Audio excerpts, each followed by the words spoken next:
Halo semuanya, bismillahirrahmanirrahim. Assalamualaikum warahmatullahi wabarakatuh. Oke, pada pembahasan sebelum-sebelumnya kita sudah membahas tentang texturing. Nah, kita bisa menggunakan banyak teknik ya ketika kita membahas tentang texturing ini. Yang pertama itu kita bisa menggunakan texturing normal, kemudian kita bisa pakai teknik UV mapping untuk menyesuaikan teksturnya. Kemudian kita sudah mencoba untuk menggunakan tekstur painting juga.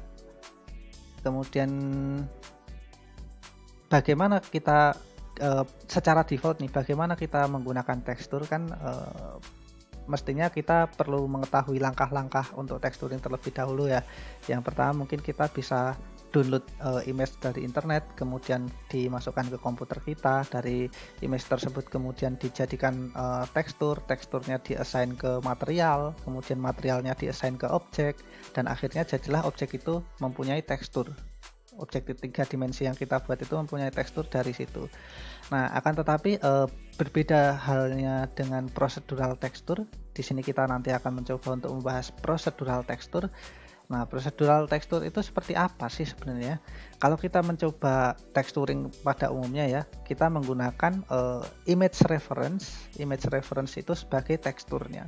Akan tetapi di procedural texture ini berbeda. Kalau di ilmu computer graphics itu procedural texture itu digunakan untuk istilahnya itu mendeskripsikan tekstur tapi tidak menggunakan image kayak gitu. Mendeskripsikan tekstur tapi tidak menggunakan image seperti yang kita lakukan pada umumnya.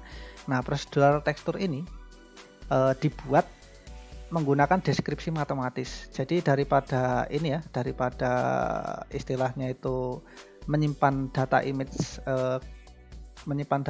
itu ke storage kita, kemudian mengimplementasikan data image itu ke dalam menjadi sebuah tekstur di objek kita. Nah, procedural texture ini tidak seperti itu. Dia lebih ke masalah membuat tekstur itu dengan menggunakan deskripsi matematis. Nah, contohnya seperti apa? Nanti kita akan coba lakukan procedural texturing. Nah, ini salah satu contoh ya. Salah satu contoh procedural texturing. Kalau kita lihat di sini di UV editing, saya nggak pakai saya nggak pakai tekstur apapun gitu. Saya nggak pakai image tekstur apapun untuk mengassign gambar ini, mengassign tekstur ini ke dalam sebuah bidang persegi ini. Nah, caranya seperti apa? Tentunya seperti yang saya bilang tadi, kita akan menggunakan deskripsi matematis.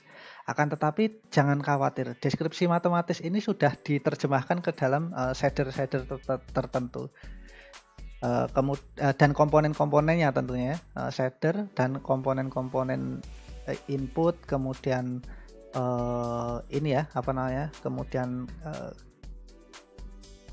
berbagai jenis ini mapping, kemudian kalau kita shift A di sini ya, misal ya. Nah, di sini ada color, kemudian ada vektor, kemudian ada converter, input. Nah, ini kita akan nanti coba gunakan. Jadi deskripsi matematis yang di sini bukan berarti bahwa kita harus mendeskripsikannya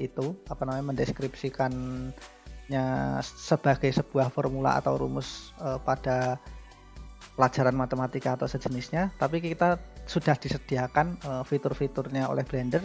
Kita tinggal istilahnya itu nanti kita tinggal ini aja, menyesuaikan teksturnya saja seperti itu.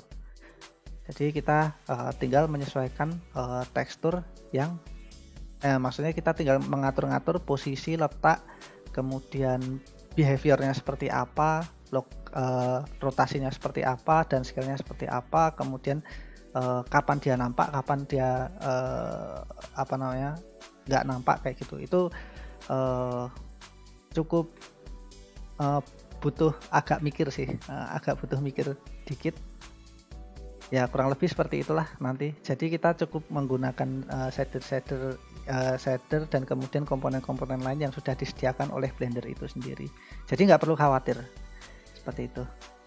Intinya bagaimana kita mengkompos elemen-elemen yang ada di sini, node-node yang sudah disediakan oleh Blender ini, sehingga nanti membentuk sebuah citra digital. Akan tetapi citra digital itu yang saya maksud teksturnya ya.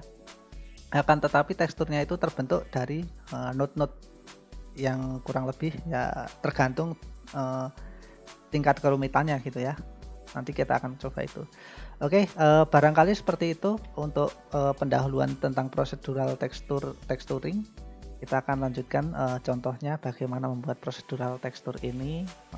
Kemudian kita nanti akan di part selanjutnya kita akan praktekkan ini. Kemudian di part selanjutnya lagi kita akan berikan studi kasus lain seperti itu. Oke. Terima kasih atas perhatiannya. Kita lanjutkan di part berikutnya. Wassalamualaikum warahmatullahi wabarakatuh.